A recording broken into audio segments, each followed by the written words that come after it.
તો બહુ દિવસથી અટકેલું કામ કરી લીધું. આજે તો બપોરે સૂઈને ઉઠી ગયા પછી ચા નાસ્તો કર્યો હતો તો તેના વાસણ ધોઈ લીધા, રસોડું પણ સાફ કરી લીધું. રાકેશ ઘરે હતા તો મારી આંખમાં તો ક્યારનું ઓછું દેખાતું હોય એવું લાગતું હતું અને માથું પણ દુખતું હતું બહુ દિવસથી. તો આજે તો દવાખાને બતાવી દીધું.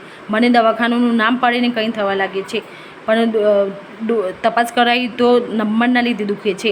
પણ ઉર્વ પણ કહે મમ્મી મારે પણ તપાસ કરાવી છે, તો તે પણ બેસી ગયો. તો જુઓ કેવી સરસ રીતે ડૉક્ટરની વાત માને છે. એને પણ નંબર આવી ગયા છે. તપાસ કરીને બહાર આવ્યા તો બાઈકે અમારું સાથ છોડ્યું, એ બંધ થઈ ગયું. તો તેને ગેરેજમાં મૂકીને અમે ચાલવા લાગ્યા અને ઘરે આવી ગયા. તો ઘરે જુઓ ઉર્વ માટે નવો થેલો લઈ લીધો, ચપ્પલ લઈ લીધા અને નાસ્તા પણ લઈ લીધા. હું આવી ગઈ રસોડામાં, શાક બનાવ્યું, ખીચડી બનાવી.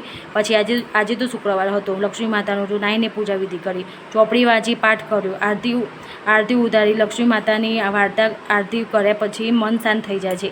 તમે પણ લક્ષ્મી માતાની માનતા હો તો કોમેન્ટમાં જય માં લક્ષ્મીમાં લખી દેજો.